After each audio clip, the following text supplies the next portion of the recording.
Good evening, everyone. I'm Rebecca Price with the Nashville Public Library's Special Collections Division, which is right upstairs on the second floor and home to two of Nashville's beloved community spaces, the Civil Rights Room and the Votes for Women's Room. If you haven't visited those spaces yet, I invite all of you to return and explore these places that tell stories and share experiences of Nashville's rich and diverse history. I want to welcome everyone here to Nashville Public Library this evening for the third program in this series, Then and Now, the History of Nashville's Minority Communities, presented by Vanderbilt University. Nashville Public Library Special Collections is honored to host this series and are thankful to all of you here tonight and for those watching live on YouTube. A little housekeeping, please remember to validate your parking ticket if you haven't, and if you parked in the library garage, which will validate up to 90 minutes, and the machine is located at the main circulation desk in the lobby. Also, please be mindful that we are recording this presentation.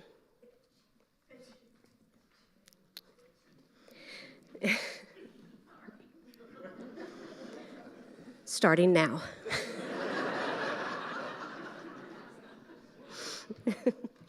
Okay. Before we begin tonight's program, let us be reminded that we occupy the ancestral and traditional lands of the Cherokee, Shawnee, Choctaw, Chickasaw, and Creek nations. We would like to honor all the ancestors of this land on which we meet today, from the elders who have gone before to the generations to come. It is now my pleasure to introduce Vanderbilt's Dr. André Churchwell with us tonight in his role as Senior Advisor to the Chancellor on Inclusion and Community Outreach. Dr. Churchwell. Always. Thank you, Rebecca. This is always one of my favorite events. I want to thank everybody for coming. Thank you for attending our third History of Nashville Minority Community panel, Then and Now. At this point, we've had two panel discussions. August 30th, the history of Black Nashville with a focus on North Nashville and the history of Pearl High School. And I've noticed from the audience there are about three people have been here for all of three, so they were here at the beginning. September 13th, we had the history of the Latinx Hispanic community. That was another excellent panel discussion. Both were illuminating and offered both histories and people that many of us were not aware of. Today, we will focus on the history, people, and places that are part of our Jewish community. This particular history is quite timely and important to hear, given the events happening right now in Israel and the Middle East. The story of our Jewish community is another story that offers further examples of the American story. The story of immigrants from Europe and Asia seeking a better life in the New World, America. It is also a national story of how a community added their unique culture to the diverse tapestry of a growing, evolving Southern town in the 19th century, and to an emerging metropolis now, Nashville, the second international city of the South, soon to become number one if Atlanta doesn't keep looking in its rearview mirror. Once again, I thank our host and partner, the Nashville Public Library, and its special collections team in helping us put this project together. A couple of other points before I introduce our panel. I keep looking to the exits because we're expecting the Chancellor to show up. He felt this was such an important event in the time of our city, our country, our world, that he should be here to offer some comments. And so we'll be looking for him, and if he makes it, which I suspect he will with his police escort from Vanderbilt, he will speak at the end of the program. Also, I'd like to point out that being a person in charge of the event, you can play your own music. So we have the American Jewish composers, a spectacular combination of American geniuses that wrote for the American songbook in the early 20th and mid-20th and late 20th century. I have a couple of things about that. First off, Adam Meyer gets a point because I must have been drinking my last soda pop that Harold Arlen's name was misspelled. So we got that, Harold, not Allen, but Arlen. And then, as anybody in the audience pick up, there were two Jewish singers singing in that great pantheon of great vocalists of the 20th century. Anybody pick up on one of those? I'm sorry? Dinah Shore. Frances Rose Shore, born in 1916 in Winchester, Tennessee. Started her singing career here, singing with the big bands in Nashville, Tennessee. Her competition was John Siegenthaler's sister, senior's wife, Doris. And Doris, Hope is not watching this. She really didn't like Down Shore. But that's another story. The other singer was a male singer. Anybody know who that was? Sinatra was not Jewish. There was Sinatra. I'll list them. There was Sinatra, Nat Cole, Dick Damone, Johnny Hartman. Okay. Who else was singing? Buddy Clark, Samuel Goldberg, 1916 to 1949. After World War II, the greatest meteorically rising singing star, crooner, of that post-World War II period was Buddy Clark, who changed his name. He was outselling everybody.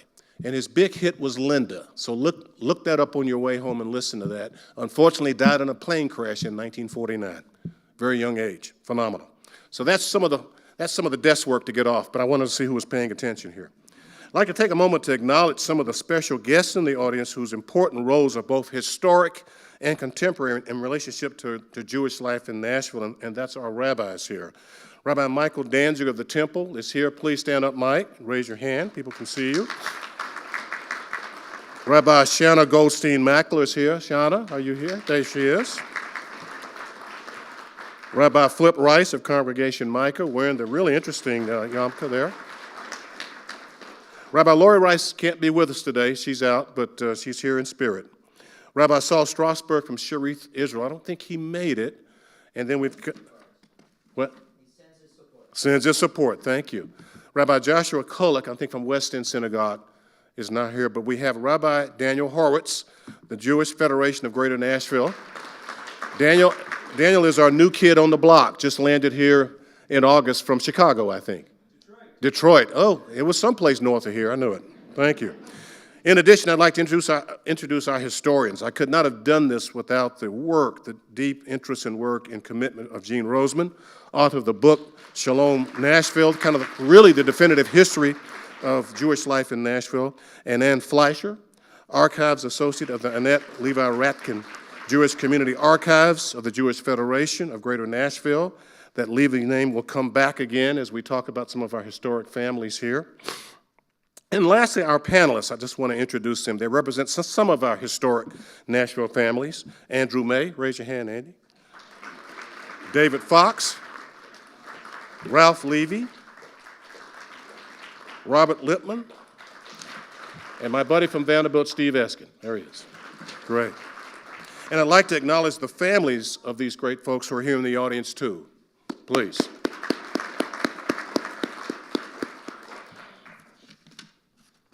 At this point, I'd like to have Lynn Fleischer come up and introduce the film, which she helped put together for so many years working on this, that chronicles the history of Jewish life of the people in Nashville here. So, Lynn, you want to come up? Thank you. No,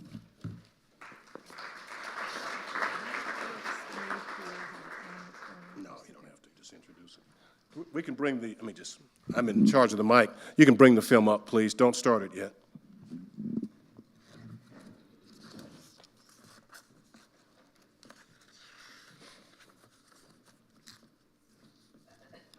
Thank you, Dr. Churchwell, for including me in this amazing educational series. The presentation you are about to view was created by the late Annette Levy Ratkin, who was the director of the Jewish Federation Archives for 28 years. The original version in 1983 was a slide presentation with an audio cassette taped script. The format evolved to a VHS, then a DVD, and now it is digital with several updates from the original. Had it not been for a devoted local historian by the name of Fedora Small Frank, whose research prompted her to write 2 books about the lives of the Jews in Nashville in the 1800s, we would not have a strong basis for our current archive collection. The archive contains 375 linear feet of documents, photographs, ephemera generated by the major Jewish organizations, religious institutions, businesses, and individuals in our community. It is housed in the Gordon Jewish Community Center, and it is funded by the Jewish Federation of Greater Nashville. This collection is constantly growing and is truly a treasure. It gives us insight into our heritage, which allows us a deeper understanding of all humanity. As you view this piece, I hope you will agree that preserving our history is vital to understanding where we come from and how our ancestors acted with others who have different ways of living. I refer not only to the various cultures represented in our city, but specifically, I refer to just the Jews of the diaspora who have settled here. We laugh when we hear that familiar saying, 2 Jews, 3 opinions. I created a timeline handout that you may have picked up on blue paper to simplify the early development of the congregations. It was a bit messy. Believe me, the organization of the Jewish community was a lot smoother after 1900. You may start the film.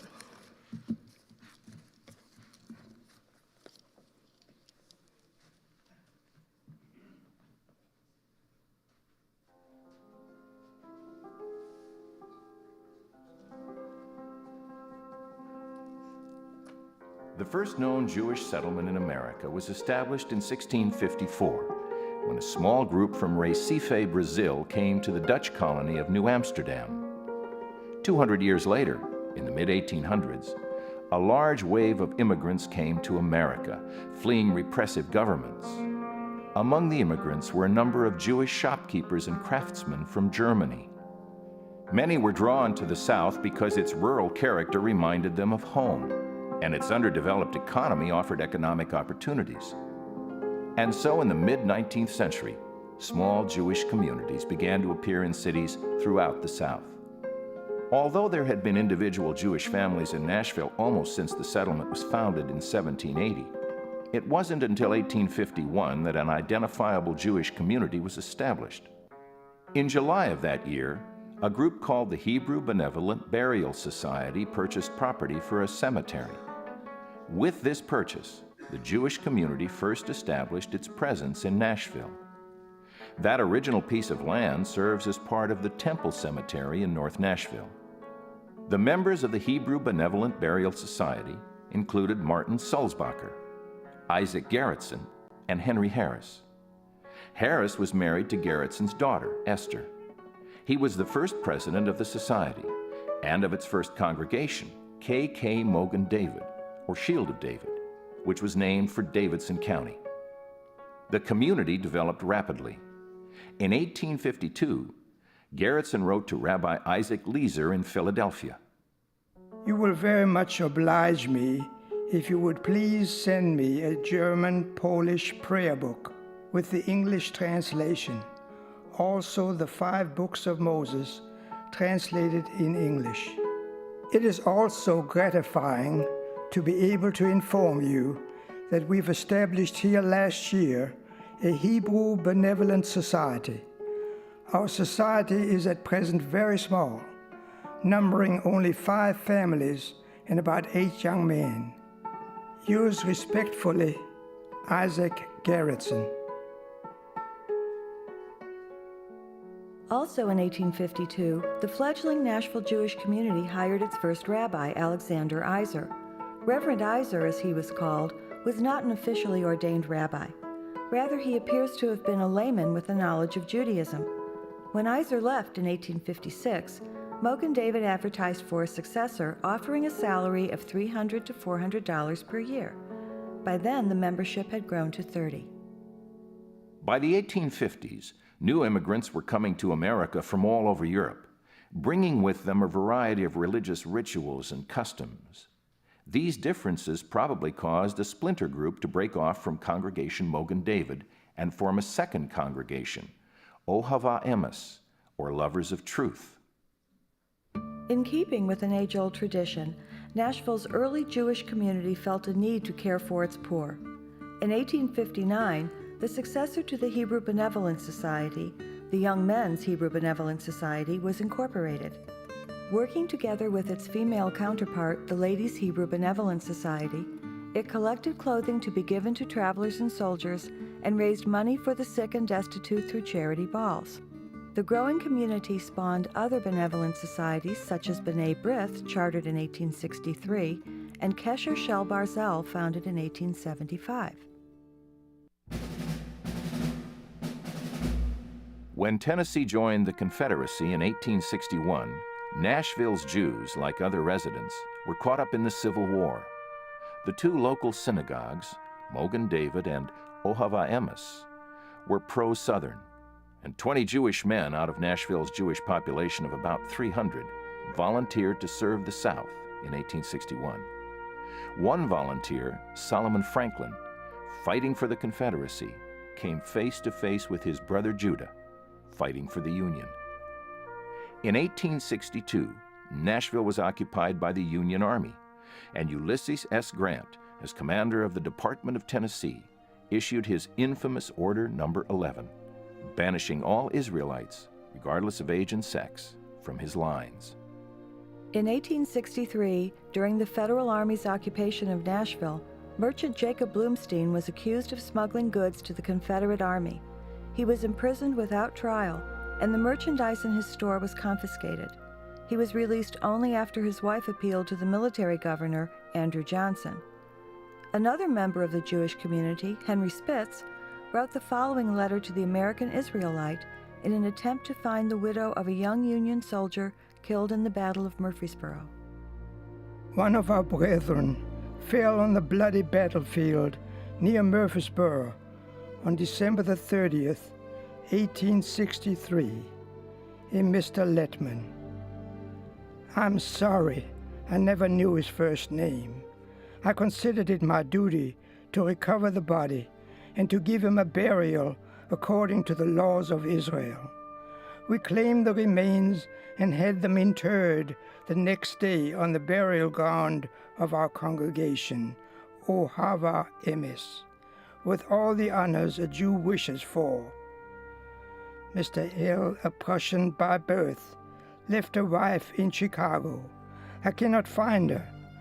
I'm satisfied that from a notice in your paper, she would learn the facts.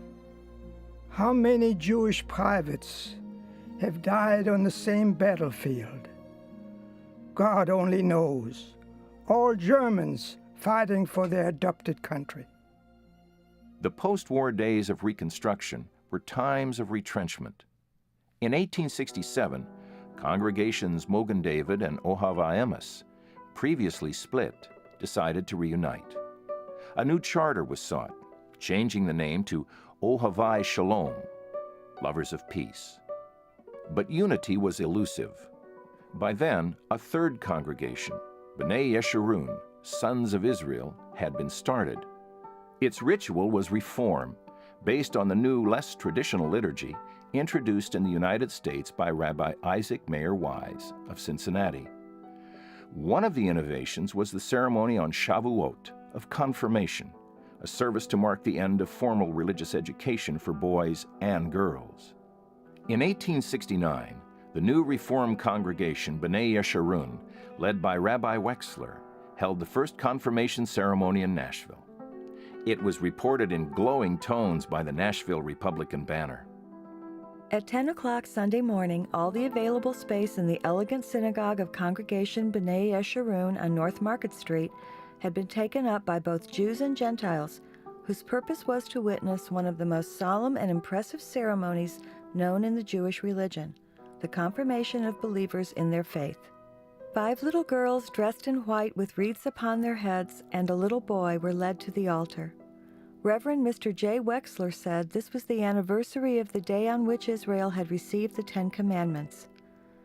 The confirmands advanced to the tabernacle where the Torah, or law, was deposited, and repeated their belief in the principles of Judaism, the choir singing the last sentence, "Hear, O Israel, the Lord our God is one." The confirmands went into the congregation to receive the blessings of their parents. The congregation was so deeply moved that hardly a dry eye was to be observed among its members. The Reconstruction period saw lingering discrimination against Jews.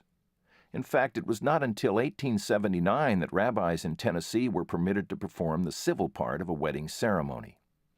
B'nai Yeshurun, under the leadership of Rabbi Wexler, took a leading role in fighting these injustices. By the 1870s, construction began on a new sanctuary for Ohavai Shalom in the heart of downtown Nashville. Completed in May 1876, the Vine Street Temple was an imposing edifice. At this point, Ohavai Shalom, like B'nai Yeshurun, chose to adopt the Reform ritual. In addition to the shift away from traditional liturgy, men and women were seated together, and organ music became a part of the services. These changes sparked the founding of yet another congregation, Adath Israel, the forerunner of the present West End Synagogue, a conservative congregation. At first, Adath Israel held daily services in the home of a member and rented a hall for the high holy days. In 1886, a residence on North Market Street was purchased and remodeled as a synagogue. Adath Israel laid the cornerstone for a new building on Gay Street in 1901. The roots of Congregation Shereth Israel, the present Orthodox synagogue, go back to 1871, when a group of Nashville's Jews from Hungary chartered the Hungarian Benevolent Society. Like their German counterparts 20 years earlier, their first corporate act was to purchase land for a cemetery. In 1905, they applied for a charter to found Congregation Shereth Israel, or Remnants of Israel. A private residence was renovated at 118 Fifth Avenue North for use of the synagogue, and a new building was constructed in 1920. Located next to the Ryman Auditorium, home of the Grand Ole Opry, the synagogue's architecture was similar. The story is told of a year when Yom Kippur, a solemn fast day, fell on a Saturday when the Opry was playing. A group of Opry fans wandered into the synagogue happily munching their popcorn. An eyewitness says the visitors were invited to remain, minus the popcorn. Rabbi Herman Salzman, who had served both the Vine Street Temple and Adath Israel, came to Shereth Israel, where he served till his death in 1928. In the 1880s, the first of many Russian Jews began to arrive in Nashville. They sought to escape frequent pogroms, government-inspired attacks on Jewish property and lives. Upon their arrival in America, these Jews, who knew little or no English and had little or no money, had to adapt rapidly to a new way of life. Many of these new immigrants looked to their German Jewish predecessors for help and advice, who in turn felt obliged to help Americanize the new arrivals as rapidly as possible. The financial, social, and cultural assistance required during this period was frequently administered through Jewish women's charitable organizations that rose to meet the challenge, like the Nashville section of the National Council of Jewish Women, organized in 1901. Most of Council's 60 charter members were products of the German wave of immigration 50 years earlier. Council's Bertha Fensterwald Kindergarten, Settlement House, and Social Center became a significant force in the Americanization of the newest East European immigrants. The Bertha Fensterwald Social Center taught the children of these families the kinds of skills they needed to fit into a modern industrialized society: personal hygiene, cooking, sewing, some manual trades, and most importantly, English. As the Nashville community continued to grow, new institutions were established to promote Jewish life and culture and to provide recreational opportunities for everyone. On December 31st, 1902, a group of young men met in the Gay Street Synagogue to discuss the need for an athletic, literary, and social club. 2 months later, the Young Men's Hebrew Association was chartered, and rooms were equipped on 4th Avenue North. In 1907, a building was constructed on Union Street, facing Polk Avenue. Among the advantages of membership listed were library and reading room, recreation parlor, equipped with all sorts of harmless games, sanitary showers and tub baths, a large swimming pool, a Jewish history study circle, an employment bureau, long-distance telephone, high-class entertainment, and club life of the cleaner and better sort. Dues were $1 per month.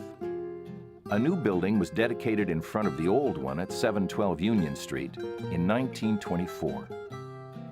The Eastern European immigrants also established their own cultural organizations in order to maintain and promote their rich Yiddish culture. The Wortman Circle was chartered by them in 1924 and featured discussions and a Yiddish theater group. The East European Jews had brought with them a commitment to Zionism, the movement to secure for the Jewish people a national homeland in what was then Palestine. The rise of European anti-Semitism in the late 19th century not only increased immigration to the United States, but also made the creation of a Jewish state vitally important. In 1913, the B'nai Zion Society was organized in Nashville. In 1926, the Nashville Zionist District and Hadassah, the Women's Zionist Organization, were founded. One of Nashville's most active early Zionists was Mortimer May, who became a national leader in the movement.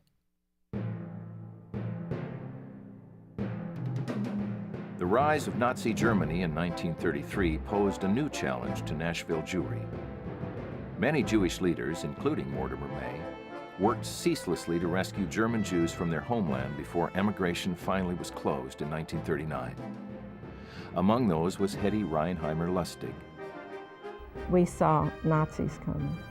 My father ran, and he hid in the attic, and we also hid with him. But they found us. They had no problem finding us. They took my father. They took a club and beat him across the nose and his eyes, and they said, all Jews have to have crooked noses. And they took him to a concentration camp. The plight of the Jews in Europe and the influx of refugees to Nashville created a need for new organizations. In 1936, the Jewish Community Council came into being. It continues its vital function today as the Jewish Federation of Nashville, an organization dedicated to helping Jews everywhere sustain communal life. As America entered the Second World War, the Nashville Jewish community tried to provide for the influx of soldiers sent to Middle Tennessee's Camp Forest for maneuvers. When Joe Worthen saw Nashville swamped by soldiers, sleeping in parks, on the streets, on the grounds of the state capitol, and on benches and floors in the railroad stations, he got the idea to equip a building. The Joe Worthen Service Center, as well as the YMHA, housed and fed and entertained thousands of servicemen on weekends. After the Second World War, Nashville saw yet another group of Jews seek refuge in the community, the survivors of the Holocaust. One of those was Irvin Lee Moore. I lost all my family, father, mother, one brother, and one brother I managed to save till the last minute, and when he was sent away to Germany. The Russians came into the concentration camps and they liberated us. Actually, they didn't liberate. They just came in and the Germans ran away. And we were free, but you didn't have a shirt on your back, a penny in your pocket. You didn't know from where is going to come the first piece of bread or where you are going to put down your head.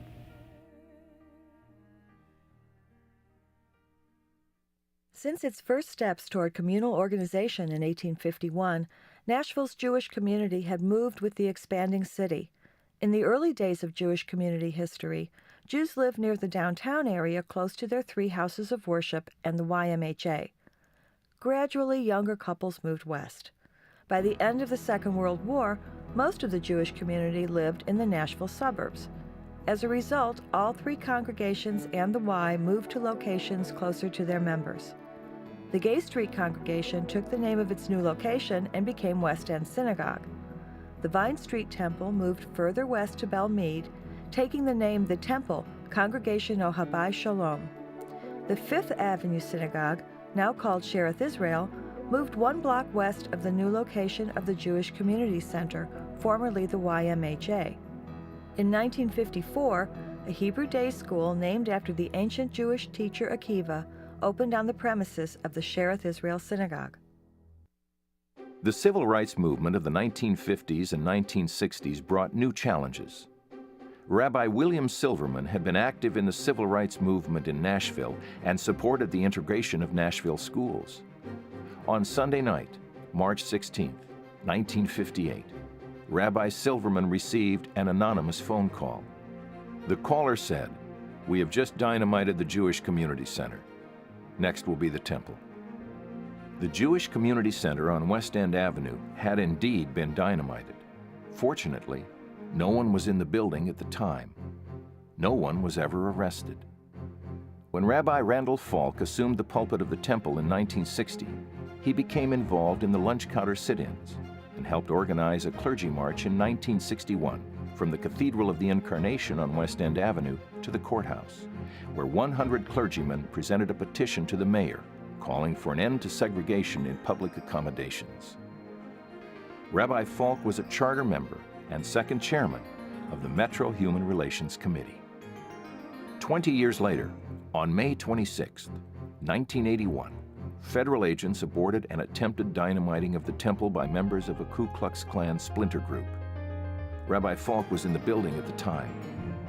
On June 6, 1981, the Nashville newspapers published a full-page statement of commitment to speak out against the recent attempted acts of violence aimed at the Jewish community, signed by some 600 individuals and religious institutions.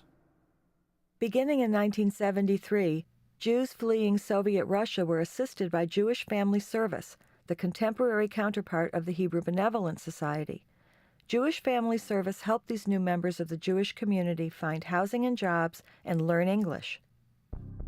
The Jewish Community Center purchased a 40-acre site in Bellevue in 1965 and dedicated a swimming pool, tennis courts, ball fields, and day camp site there in 1969. In the fall of 1984, a new building was dedicated on the site, and it was renovated and rededicated in 2000 with the name changed to the Gordon Jewish Community Center. In 2000, Akiva School dedicated a new building on the property. In early 1992, several members of Nashville's Jewish community expressed interest in a new Reform congregation, the first in Nashville in over 100 years.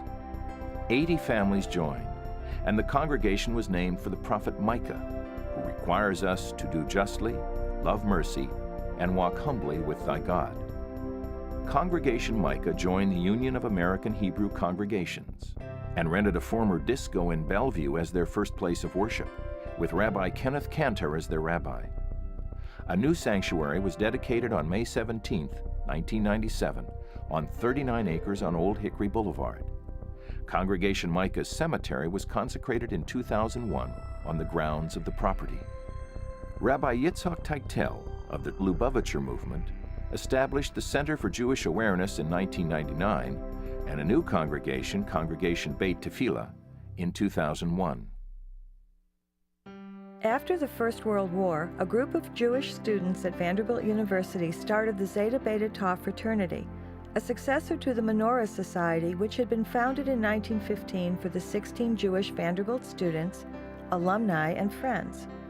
ZBT was followed in 1929 by Alpha Epsilon Pi, and later Alpha Epsilon Phi, a Jewish sorority.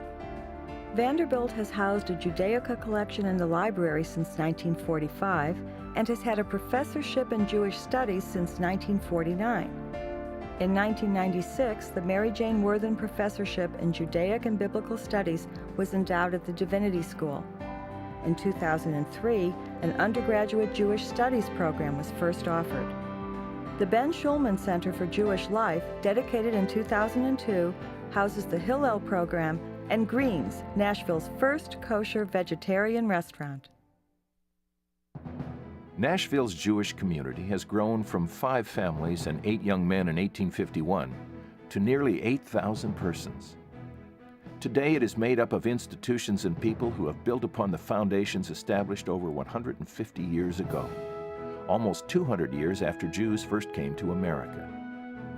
It is a community that has been concerned not only for Jewish life in Nashville, but also for the business, political, cultural, and civic life of the national and international Jewish community. It has a rich and colorful history of which it can be proud, and a vital and dynamic present, which has made Nashville a leader among Jewish communities in the United States.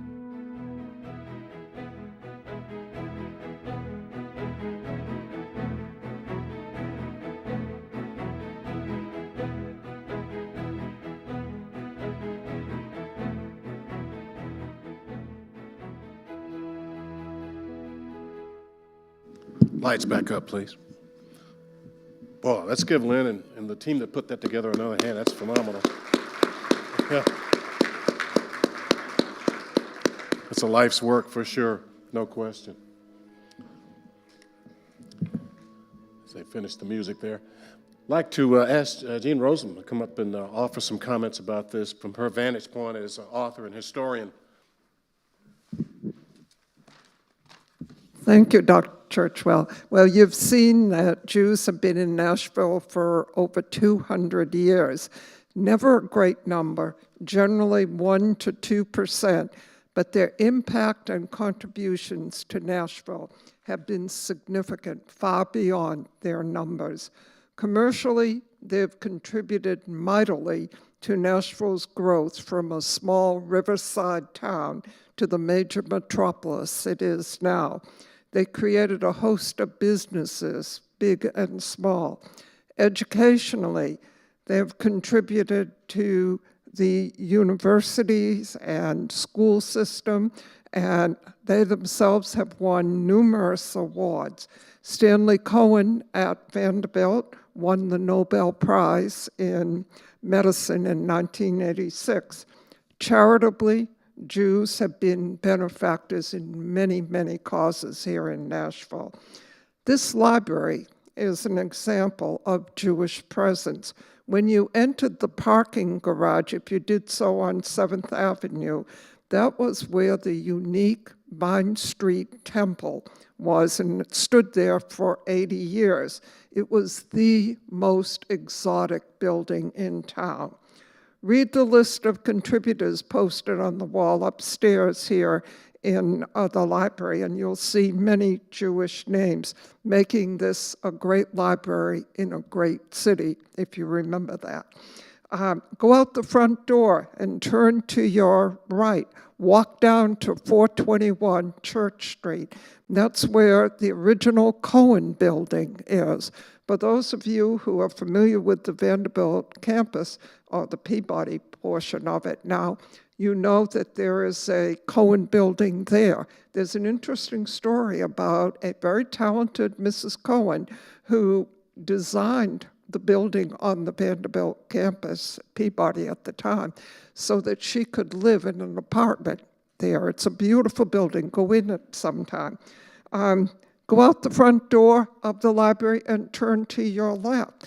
There is an impressive stone tower of 20 foot tall of 26 books. It represents each book a letter of the alphabet. The Liff family donated that. If it were not for the 200 years that Vanderbilt and other aspects of life that Jews have been engaged in here in Nashville, Nashville would be a very different city and place.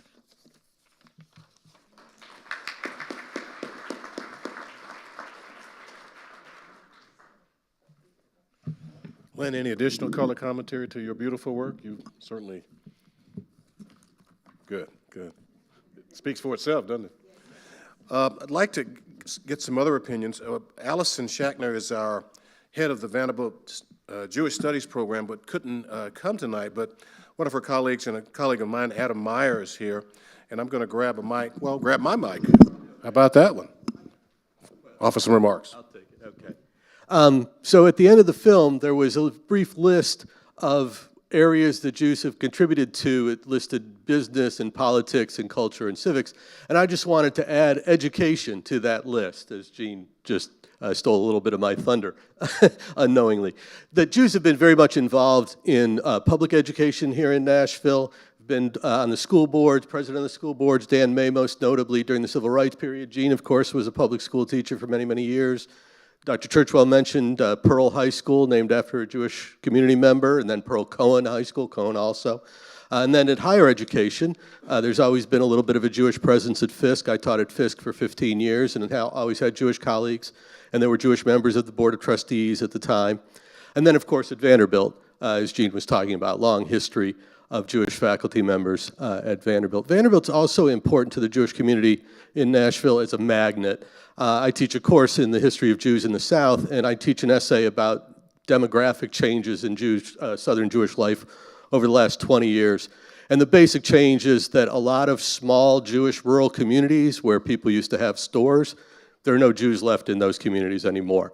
But there are more Jews in the South because they're gravitating to big cities, particularly big cities that have Research One universities, and especially if there's a medical school attached to that university. So Nashville is one of those cities.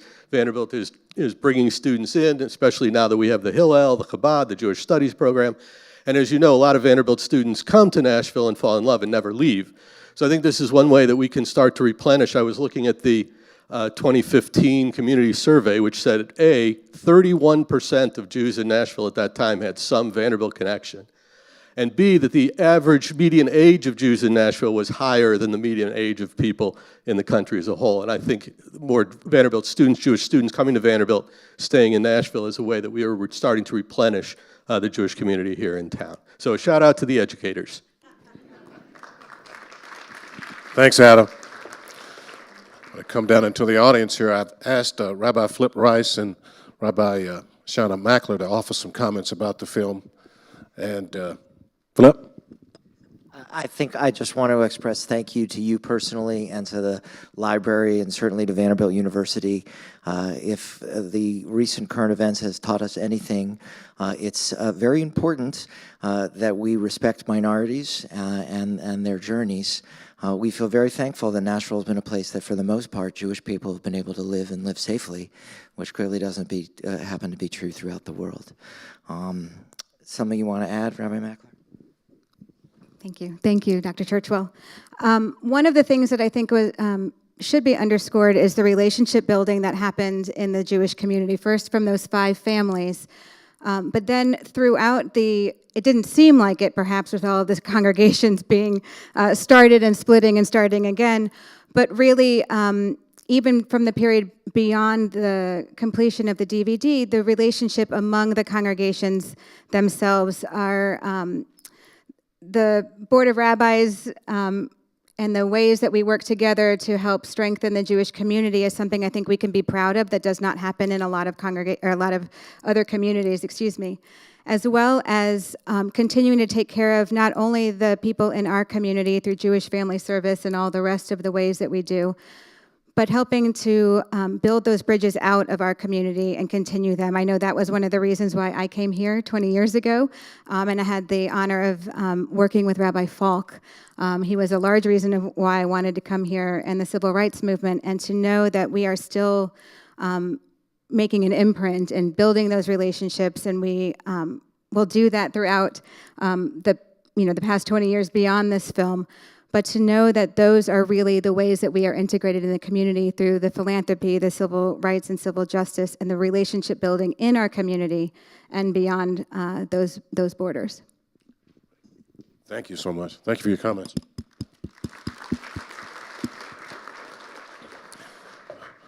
We're going to segue into meeting our historic family members, but I want to add a little piece here in the middle, and that is, if you look at many of us who are old enough recognize in the 20th century, particularly early and middle 20th century, that many Jews who wanted to go to medical school or universities like Vanderbilt or Harvard had to change their names in order to be accepted because those schools had quotas. And even Vanderbilt had a quota. Thank God we've gone past that, but certainly one of the early members of the Jewish tradition who made it into Vanderbilt Med School and finished and created a tremendous career and an historic legacy of physician leaders in his family and would be Irwin Eskin, definitely an important person to note as one of the early leaders in our physician leadership and development here in this city. The other thing is I give you a couple of questions for points here in the beginning. We talked about you picking up Harold Arlen, and I mentioned Buddy Clark, and I mentioned Donna Shore. Donna Shore finished Vanderbilt University. I should have mentioned that. That's important. Go Doors. But one of my great heroes and one of my great friend Mark Glazer's heroes who kept his Jewish heritage, unfortunately, quiet during the entirety of his life, which is probably another example of this whole challenge of being different, whether it be African Americans or Jews or the like, would be Fred Astaire. Fred Astaire his real name is Frederick Austerlitz from Austria, and if you trace back his history as I did, his family were all buried in a very small Jewish synagogue cemetery right outside Vienna. And so when his family came to America, his mom and dad went to Omaha to open a brewery, and they changed their name from Austerlitz to Astaire to make it more, quote-unquote, traditionally American, or i.e., or either European. But clearly you can't deny the brilliance, genius, and talent there that was resident in Fred Astaire, so important. We're going to segue now back to our historic families, and I'd like to just introduce them again and give a little bit more information about them. Andrew May is vice chairman at Truxton Trust Company.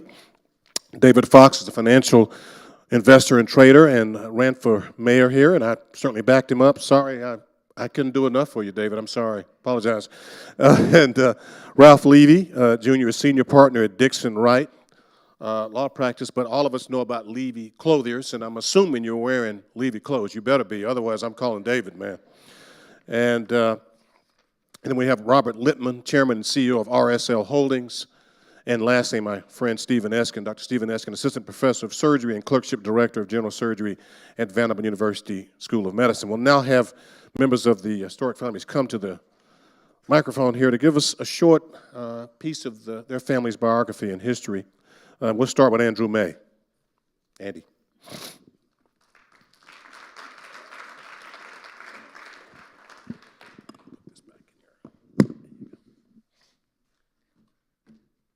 Great, thank you.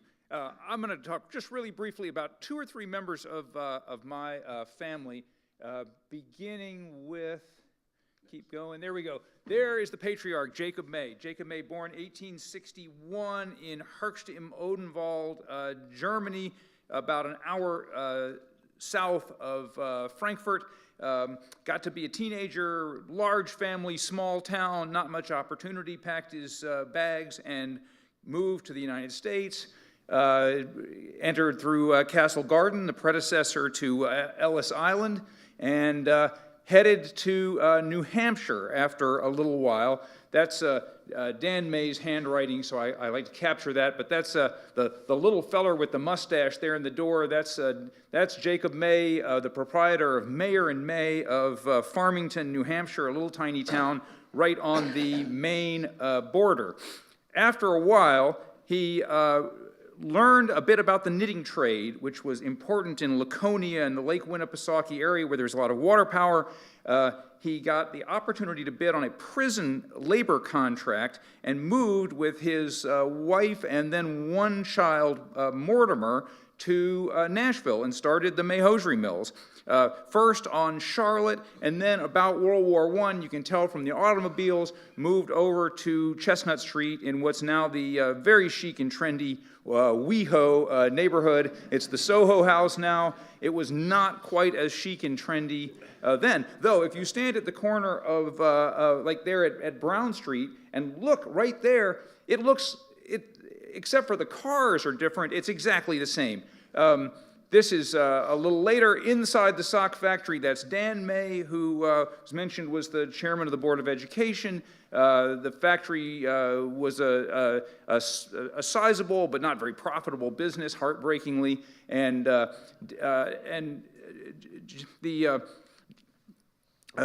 Jacob had enough success, however, that he could travel back to Germany with his family and visit the people in the old country. Right there in the middle, wearing the what looks like a Bukharan kippah, is Laserman May, his father, and then standing right like behind him with the bow tie is Jacob May. In front of him, his wife, and then 2 of the little boys down front are Dan May on the right and Mortimer May.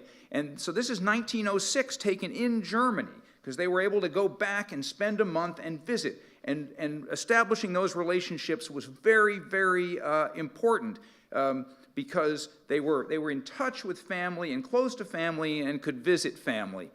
One of these characters, I won't even try to point him out, had some success also in the textile business in Frankfurt, Moses May, who paid for a new synagogue in Höchst im Odenwald, which is captured in this postcard, and that is the synagogue the day after Kristallnacht, when 1938, when the SA burned it down. But because Jacob had made a little money, had a business, and spoke German, his son Mortimer spoke German and was keenly interested in this. They began communicating with the family and getting the right to bring some people, mostly relatives and a few other villagers there in Höchst im Odenwald, out of Germany. The last family member to get out, and this is the steamship register, was Moses May, who was the relative who'd had some success in Frankfurt and was enormously helpful in getting other relatives out. And that was not until 1939, about 60 days before the Germans invaded Poland. Moses May shows up in New York. Just to talk, just for 1 second, about Jacob May's two children. Dan May, who you saw a picture of, and who was mentioned in the context, loved local politics. He was a member of the Quarterly Court, was the head of the school board, and was the leading vote getter for councilman at large in the first Metro Council. His brother, Mortimer, was a brilliant guy, Phi Beta Kappa at Columbia, class of 1915, but had very different interests. It was Mortimer who traveled regularly to Europe 3 times in the 1930s, the last couple of trips with his son Leon, who only died a few years ago, and that's who really got the folks out. Dan stayed home, ran the sock factory, created the possibility of having jobs for those people to come to. Families still around town, many of them in the back row, and all good people. Thank you very much.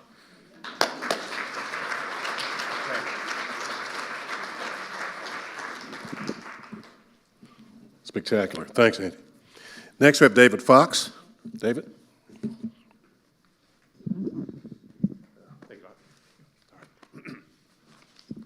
Pleasure to be here. Thank you, Dr. Churchwell. I'll give a quick origin story of the Fox family. About 50 years ago, we learned from a member of our family. We originated about 40 miles east of Vienna in St. George, Austro-Hungary. The name was Fuchs, F-U-C-H-S, and as was typical of that time, the sons came over. So there were 3 boys, teenage boys, who came over in 1867, and then 2 or 3 years later, they brought over their parents, their younger siblings, and their sisters. George Fox was one of the brothers. His name was actually Gustav Fuchs, was his original name. So we learned all that about 50 years ago, and then about 20 years ago, a friend of mine, Tom Wood, who's a local historian and writer, was doing some research on Jan Karski, who was kind of a hero during the Holocaust period. And he sent me something he had gotten from Microfiche here at the Vanderbilt Library. He was doing some work, and it was an article written in a Bratislavan newspaper, and it was chronicling the worst pogroms in recent memory, brutal, violent, and that was right where our family lived, and the date of that article was about 2 months before our family left. And so I've never known for sure why they left, but I think it's safe to say they left for personal safety reasons and for religious freedom. So it was good to get that additional knowledge. When they left, they had friends and relatives in Amsterdam in the diamond business, and so they went in, they became diamond wholesalers, moving to Cincinnati. And while they were there was a fine jewelry store in Nashville, B.H. Stieff, founded by a German immigrant, Bruno Stieff, who had since passed away. But unfortunately, Stieffs became very back in their debts, apparently, to my great-grandfather, or great-great-grandfather. And the result was he sent his son, Gilbert Fox, from Cincinnati to Nashville to essentially take over this business. Fortunately, there was a man at that business who knew how to run it, because I don't think my great-grandfather knew much about that business, and it was named James Casey, and a historically significant name here in town, the James Casey Homes. He was a very civically engaged person here, head of the Parks Board, and so our family ran that with the Caseys for many years. My grandfather married into the Hirsch family, and they arrived in Nashville in 1868. So using that lineage, I guess, my kids here are the 6th generation Nashvillians.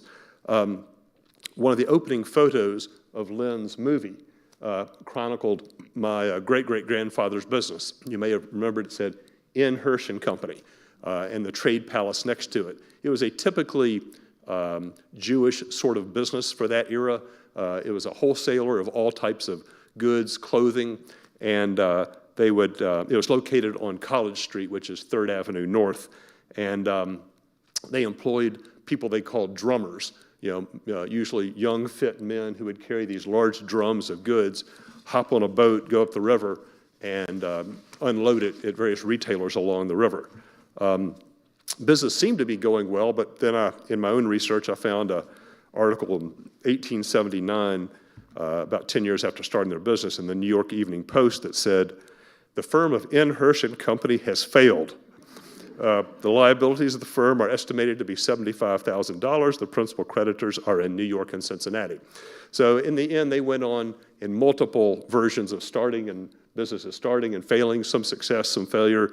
Our family remained in the retail business. My cousin Gil Fox right here, his family, his mother Lois Kuhn Fox, her father and uncle had the Kuhn's Big K retail chain of about 120 or 130 stores in the Mid-South. Several other notable members that came out of our family. One's a fellow named Morris Frank. He started the Seeing Eye movement here in the United States for seeing eye dogs. The most interesting person is a fellow named Sidney Hirsch, who was born in 1884. He was a kind of a poet, definitely an intellectual, sort of a bon vivant, I guess you could say. He was also a model for the sculptor Auguste Rodin. He also helped organize the Fugitives, the literary group at Vanderbilt. He was the first president of the Fugitives group. I mean, he befriended people like Lillian Hellman and all these intellectuals around the world. One of the more interesting things he did is he would frequent Peabody. He liked the art collection and would walk back to his home in Edge Hill. He kept on walking by a home that had a man out in his front yard, in his backyard, creating art. So got to know him, started talking with him, and was just amazed by the uniqueness of this man's art. So he introduced him to some of his artist friends in New York who had agents, and the gentleman was William Edmondson. And from those introductions, Mr. Edmondson went on to be the first black man to have a one-man show at MoMA in 1937. But Sidney Hirsch lived a kind of a big life. I think maybe I will wrap it up there. Okay. Well, I was gonna. I think I'll just leave it to Q&A after that. Thanks.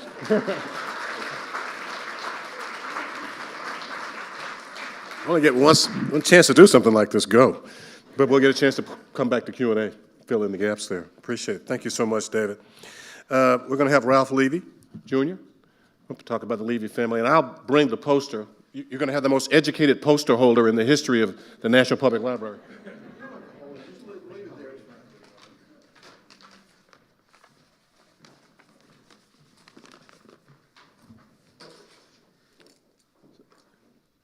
Thank you, Dr. Churchwell, and for Vanderbilt University's sponsorship of this program. Vanna White, huh? You don't look like, never mind, I won't say that. For Vanderbilt's sponsorship of this program on history of Jews in Nashville. Thank you also to my wife, Randy, for agreeing to move to Nashville after we got married in 1975 before I finished law school at Vanderbilt University. Any summary of my history of my family in Nashville begins with the patriarch of the family named Zadok Levy. He was my great-great-grandfather. He was a tailor who was born in Germany in 1813 and immigrated to the United States in 1847 along with his 8 nephews, likely to avoid conscription into the Hessian army, which was a duchy, which is, I think, means it was run by a duke, right? Duchy? Of Germany at the time. So he was a draft dodger, to be blunt. Although his ship docked in New York City, he ended up in Cincinnati, as did many German Jewish refugees in the U.S. at the time. He met and married Amelia Laufer in Cincinnati in 1850, Then they traveled to Columbia, Tennessee, where they lived for a short time before moving to Nashville. Shortly after moving to Nashville, Zadok started a men's retail clothing store, now known as Levy's, in 1855. That was the poster that Dr. Churchwell was so nicely holding up. This store, which is still family-owned, now sells both men's and women's clothing, and it had at least 2 different locations downtown, the last of which is actually 2 blocks from this location on 6th Avenue across from the Hermitage Hotel. It's where the surface parking lot of the Nashville City Center is currently.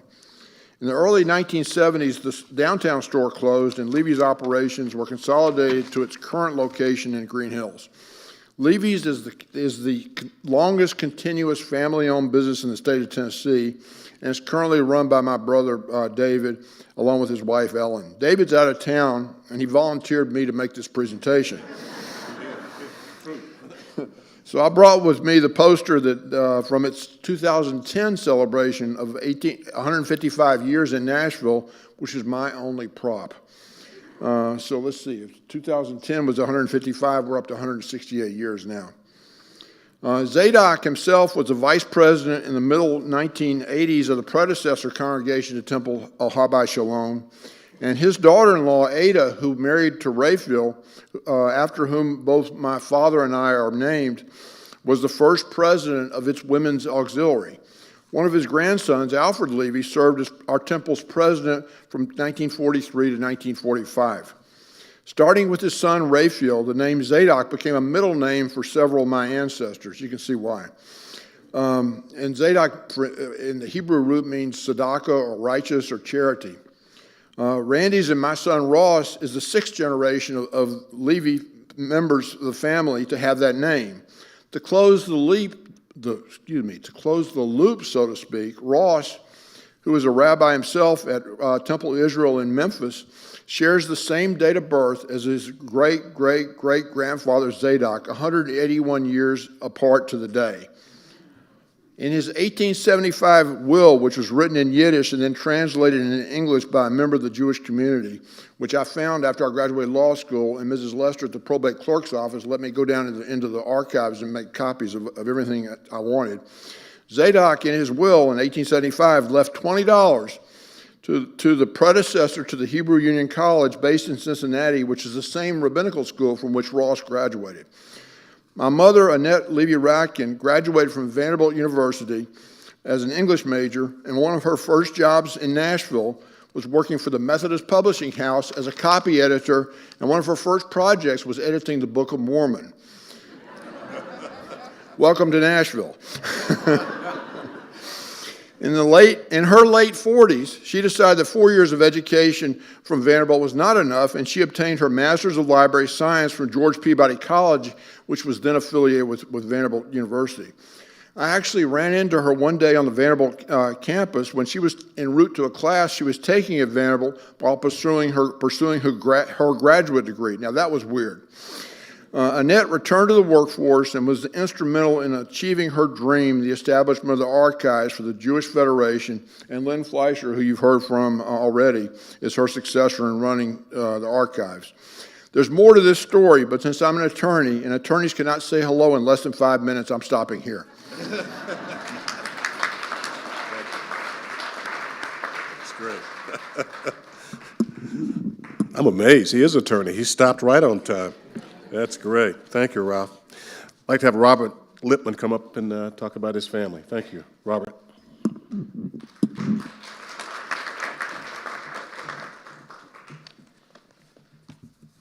Thank you, André, and Vanderbilt University for the opportunity to do a 3 to 5 minute drive-by on my family history. I'll work hard to keep within the time frame. The family story, oh, thank you. Starts with my research is from my grandfather, Harry Lippman on the left. And the stories he told me is where the narrative I'm going to try to impart to you tonight. It starts in the mid-1880s by a gentleman by the name of Jake Gidwitz. Jake Gidwitz came to America like many of the Jews from At that point, at that time, it was in Russia, but now Lithuania. And he left because he was going the pogroms and was going to be conscripted. And he became a peddler.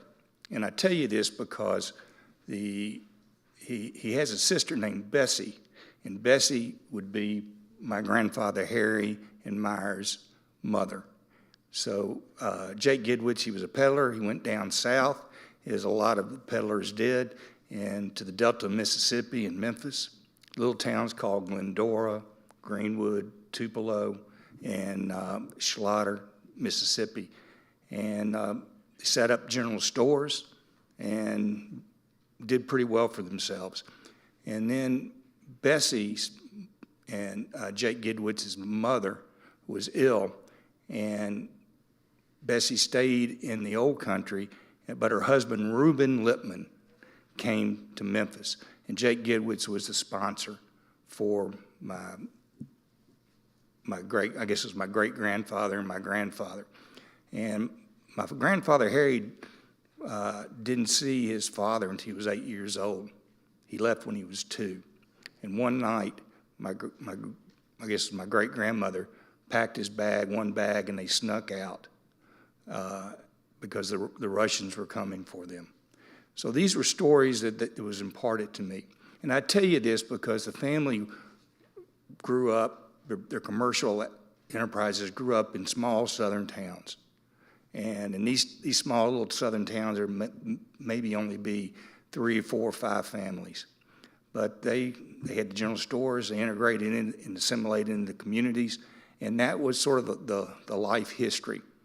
My grandfather comes over as an 8-year-old, and they moved to Memphis, and he grows up, finishes the 8th grade, because that was compulsory age, and then when he was 18, he went and fought in World War I. So he came over on a boat, he went back over a boat, and fortunately he survived the flu epidemic and came back on the bottom of a boat, and he said he'll never do that again. So Papa Harry, as we called him, moved back to Memphis, went into the family's businesses with his father, Reuben, in the Delta, Mississippi, and they were in the general store business. And one aspect of what the products they really did a lot of business with was sugar. And if you know anything about the way whiskey's made, you had to have sugar. And this was in the families, in the old country, they owned taverns, stables, and hotels. And that's where the schnapps or the liquor was basically sold. So my family has always sort of been in the liquor business all the way back to the old country. And so my grandfather, he knocked around a little bit in his 20s. Jake Gidwitz ends up migrating to Chicago and becomes very, very prosperous there. He owned the American Corrugated Box Company and Aline Curtis. And he sponsored a lot of the family's opportunities in this country. My grandfather went up there and worked for his Uncle Jake for a few years, but then settled back in Memphis. And then the story in Nashville begins at this point. In 1927, my grandfather comes over to Nashville and had the franchise for the Kingsbury beer franchise. It was the near beer. This is Prohibition. You cannot sell anything that had alcohol in it. And we were in the near beer business. So, business was pretty good in those days. And then fortunately, in December of 1933, the wisdom of the U.S. government, they repealed Prohibition. So my grandfather, in March of 1934, moves to Franklin, Kentucky, and opens up a distributorship there. And everything south of Kentucky was dry with the exception of Louisiana. So all the haulers, some people call them bootleggers, would come up to Franklin and purchase from my grandfather. And business was pretty good in those days. But as long as the sale was consummated in Kentucky, it was legal. So that was the sort of the genesis of Lippman Brothers. Business, they were open from 6.5 days a week. You had to close on Saturday night at midnight, and you could open up Sunday at noon. And so a lot of his customers came from Middle Tennessee. And he got to be friendly with a lot of the politicians here, a gentleman by the name of John J. Hooker Sr., Seth Walker, Lynn Motlow, and so forth. And so the family operated in Kentucky until 1939 when Tennessee went wet. And in the after about a year or so, Meyer joins up with my grandfather, Harry, and in Franklin, Kentucky. And then they had a fairly successful business. And then we ended up in Tennessee in 1939 getting the first liquor license in Tennessee as a distributor. And Steve's family, the Eskins, at the same time went into the liquor business, and we've been good competitors for years. And Marlene and her family is still in that business as well. Fast forward, we became the first distributors of Jack Daniels. My grandfather helped the Motlows get restarted at the repeal.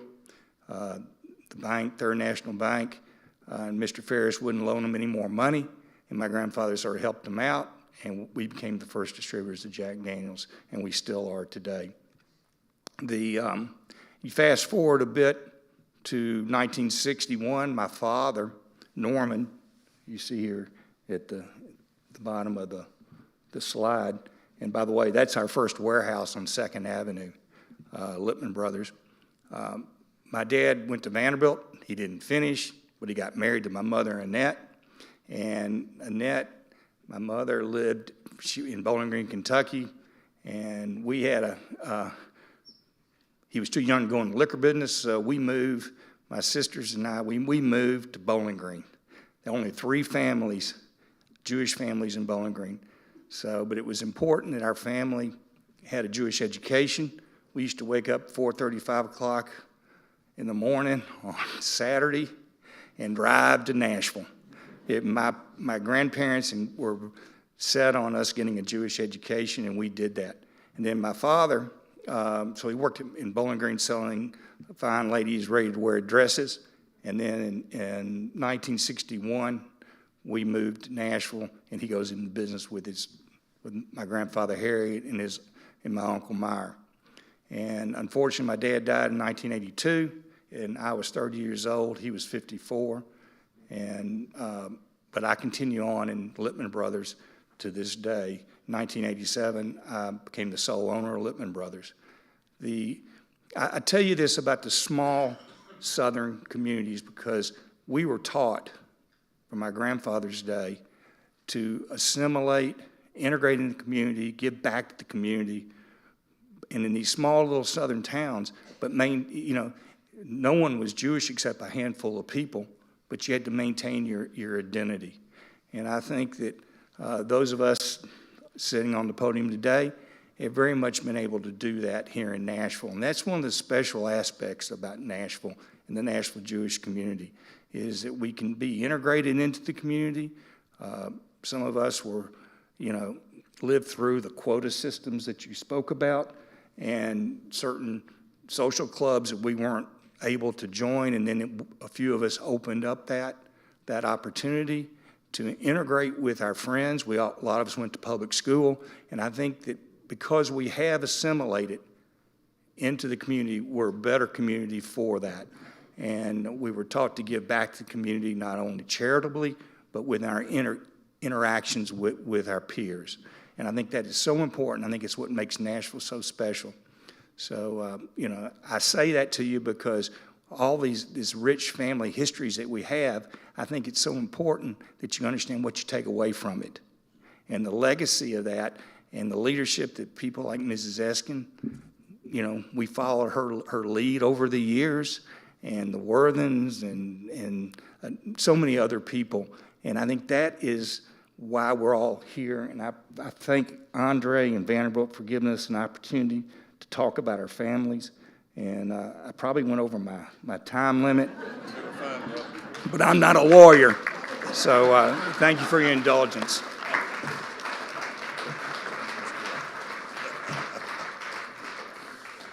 Wow, that was spectacular. The assimilation process is great. I know all these guys. I know all of them, known them for years, so that's really the other special sauce of Nashville is that connecting. Yeah. I'd like to ask my buddy Stephen Eskin to come up and share his comments on the Eskin family. I'm going to advance this for you, Steve. Well, you can bring up Dr. Eskin's slides. I understand there was a slight modification.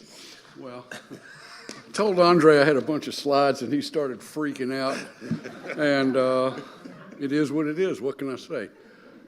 I'm used to speaking and giving lectures to medical students all the time, so I learned to speak pretty quickly to try to keep their attention. So, my question is, why do you have the old pictures of Andy and David, and you got these younger folks in the middle? I was going to get to that part. But first, I want to be formal about things and say thank you to you, André, and the Chancellor for the opportunity to be part of this series dealing with the history of minority communities. My wife would tell you, Laurie, that I've become obsessed with this family tree project. This is true. But once I got started, I became totally addicted to the project. So to let me start, let me express my utmost respect for all the families here on stage. And I made every effort to gather up confirmation pictures. Much was described in Lynn's video about dealing with confirmations, but unfortunately, I couldn't find David or Andrews, so I did find myself, Ralph, Levy, and Roberts from the temple many years ago.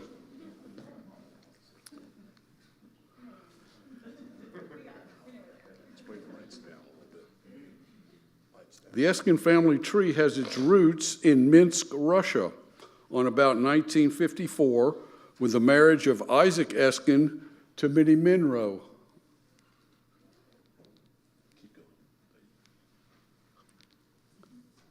I don't know which one is the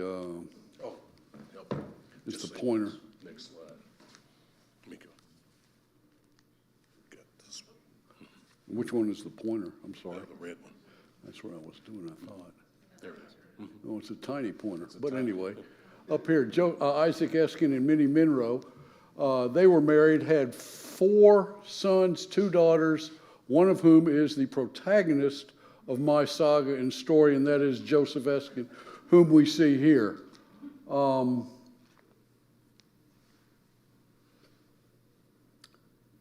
Joseph Eskin married Fanny Madison, who is the daughter of Jonathan Madison of 1800 Poland, and they were married, like I said, in 1889 in Minsk, Russia. On my great-grandmother's side of the family is the Bein family, and this begins with Boris Beinbacher, again born in early Poland in 1800s. He marries a young lady named Florence, whom I don't know the last name, but only know that my grandmother is named after this Florence, according to the Bible that my cousin Ellen Eskin gave me, which belonged to Florence, the second Florence. But anyway, Beatrice marries Simon Shapiro, also in Russia, and they have a son named Abraham Bein, and who marries Rosie Shapiro in 1888, I believe it is, or something like that, who subsequently has Florence Eskin, as you see here. Joseph Eskin had Joseph and Fanny have 4 children: Elsie, Ernest, and Manuel, along with my grandfather Herbert, born in 1892. Herbert marries Florence in 1924, and the rest is history, as you can see here. Erwin Eskin, Richard Eskin. Here at the bottom right is a picture of Fanny and Joseph Eskin at Manuel Eskin's wedding. This is the tree, as it were. It all began in Minsk, Russia, down here. They immigrated from Minsk to Ellis Island by way of Hamburg, Germany. From there, they went either to Maine or Massachusetts. The records are somewhat unclear, ultimately migrating in 1886 from either Maine or Massachusetts down to Nashville.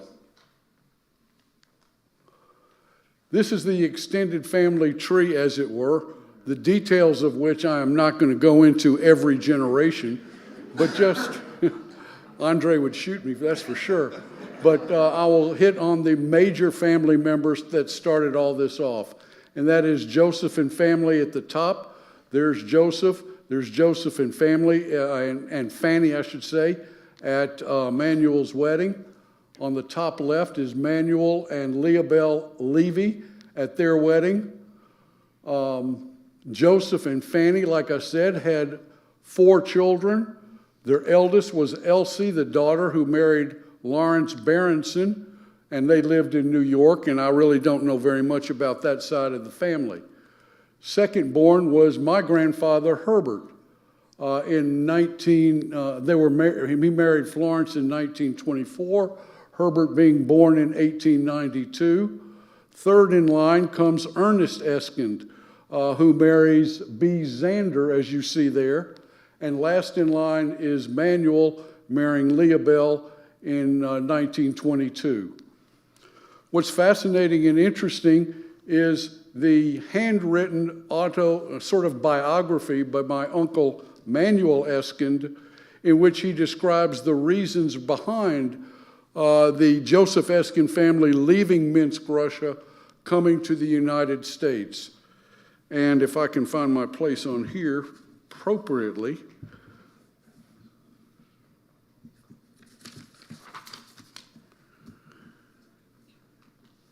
Manuel expresses the fact that he and the family wanted to be free, and they wanted to be free subsequently moving to Nashville.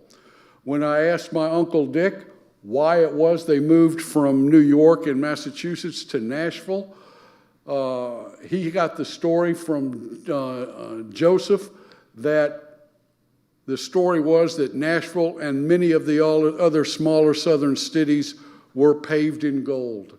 And therefore that served as the impetus for which the entire Eskind family moved to Nashville. This is getting down to the nitty-gritty of it all. I'm not going to go into each subsequent lower level family member, but just point out to you my mother and father, Annette and Erwin Eskind, along with my father's brother, Richard Eskind, and his wife, Jane. You can see my grandmother's picture, Florence Eskind, in the top right there. That's a picture when she was the president of the Young Women's Hebrew Association. And that picture hangs at the JCC still to this day. Annette and Erwin had myself. There's my wife, Laurie. There's Jeffrey, his wife, Donna, Ellen, and Billy down here with Jamie. Interestingly enough, they went into the clothing business, and I go back to this slide only to show that all the sons went into business with my penultimate, so to speak, family member, Joseph Eskind. All their names are down here, with their merchandise shop being at 118 Public Square. And in fact, when all the younger kids became older and subsequently married, they all built homes in Nashville. And this home on the bottom right still stands today, located on Mockingbird Lane. And it's the home that I used to visit and stay with my grandparents frequently. Here's subsequent pictures. My grandparents, my parents, Jane here, Uncle Dick, Jane there. Here Jane's at her campaign with young Billy and Ellen. And every Christmas time, or rather every Thanksgiving, the family gets together.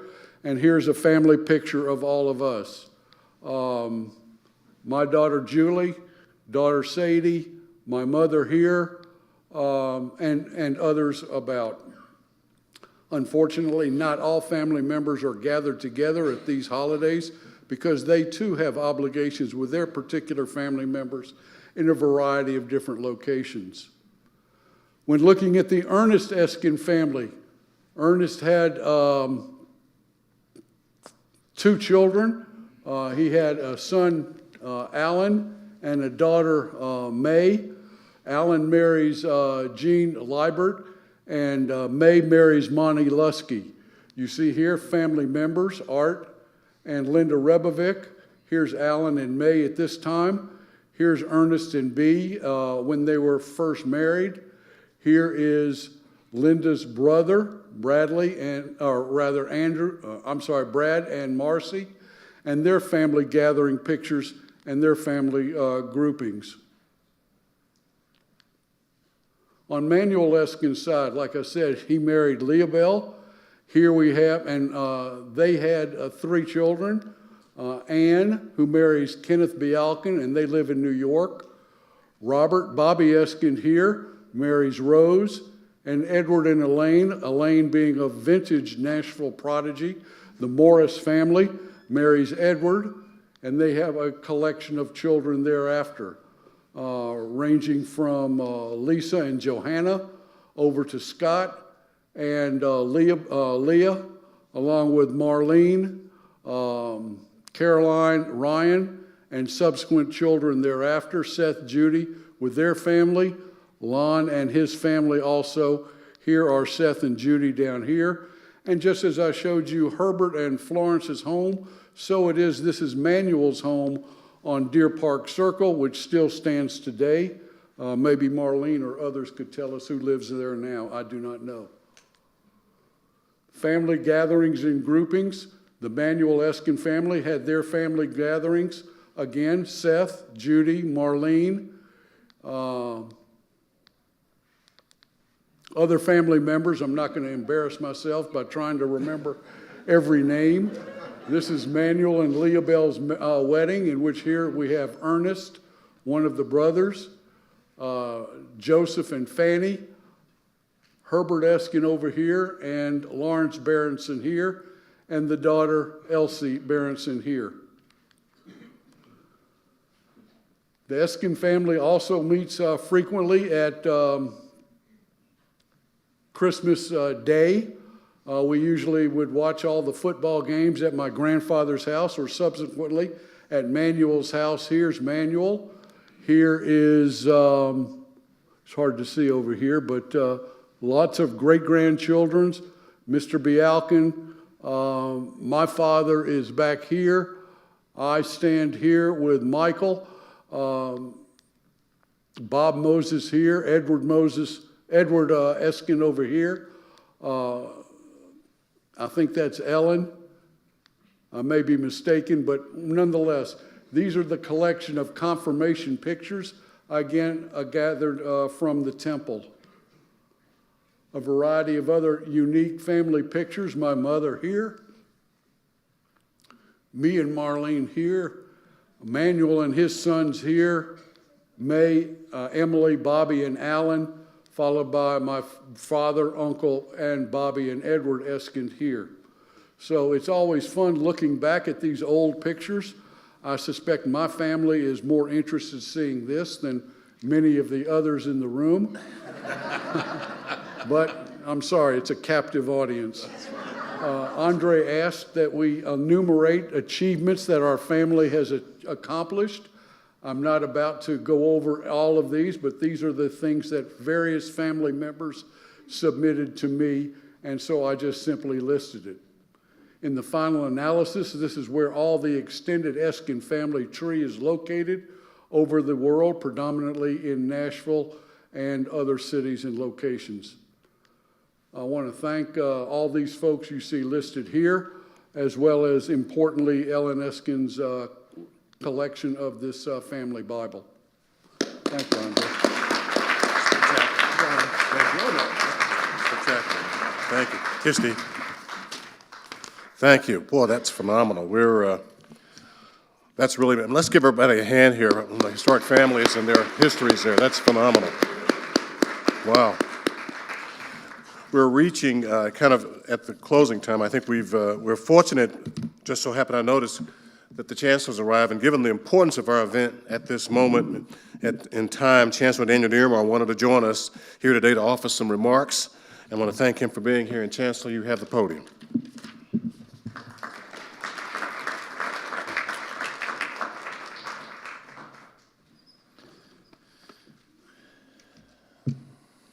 thank you, Dr. Churchwell, and good evening to all of you.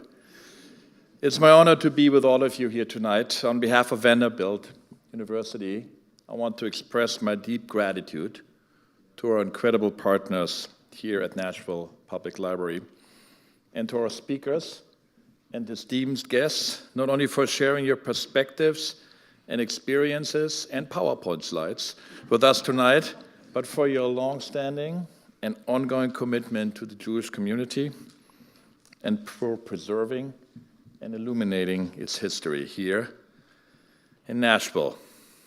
This community being a vital part of our shared history as citizens of the great city of Nashville. As Dr. Churchwell noted, this part of our history is not only and proudly Nashvillian, but undeniably American and richly global, as the last map just illustrated. And it is a particularly urgent story to share today, to explore and celebrate right now, at a moment when we are all painfully aware of the suffering in Israel and the Middle East. We are grieving the tremendous loss of life and remain horrified by Hamas's brutal attacks of terror and devastation that we've seen in recent weeks. And for as long as the conflict continues abroad, we will do all we can to support the many members of our community here at home, on our campus, and in our city.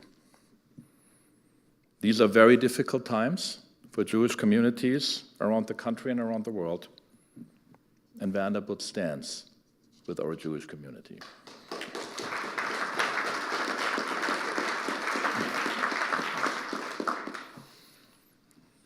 In addition to our support, what else can we do as a university?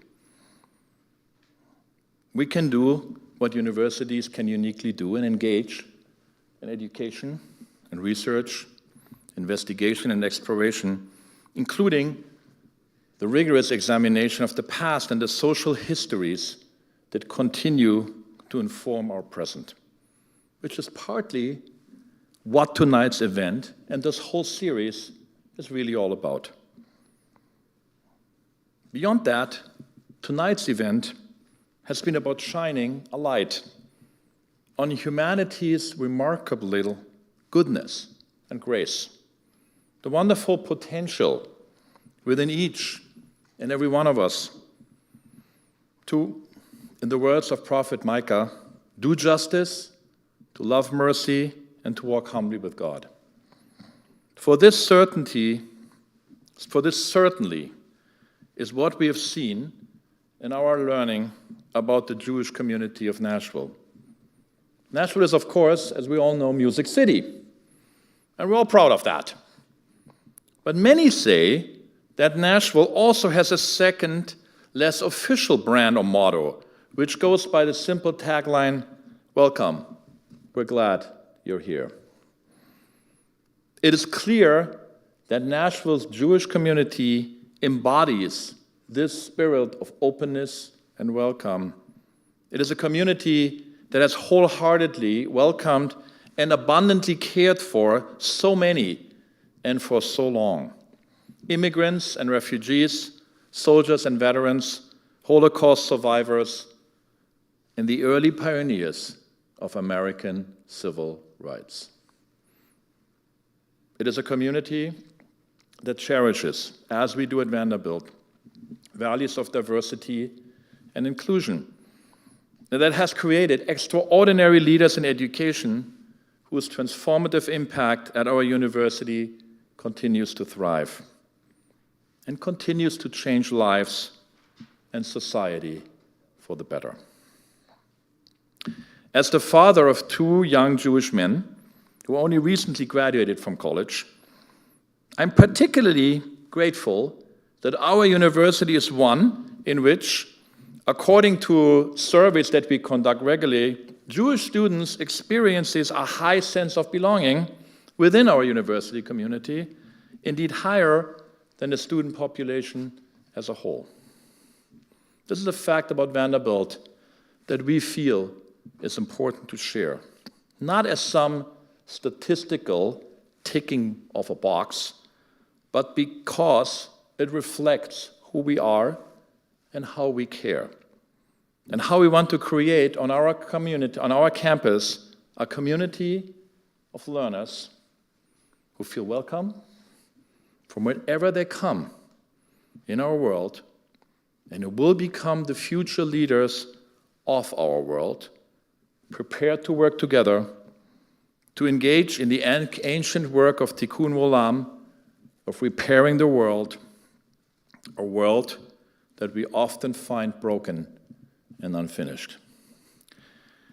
As we have seen tonight, the Jewish community of Nashville is such a valuable partner in our work as a university and a tremendous asset to our city and beyond.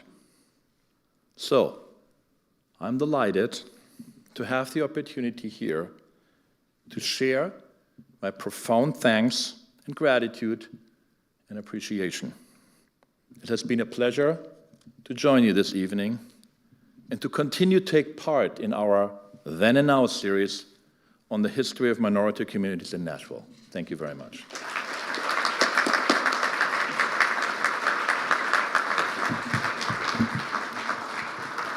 Thank you, Chancellor Diermeyer. We're running late, but I want to thank our panelists for sharing their unique Nashville and American stories. Thank you so much, Steve, Ralph, Robert, David, and Andy. And I could not have done this project without having the support of Lynn and Jean helping me along the way with the history. So thank you all so much, too. You know, I want to thank our Nashville Public Library team, Rebecca Price and her team.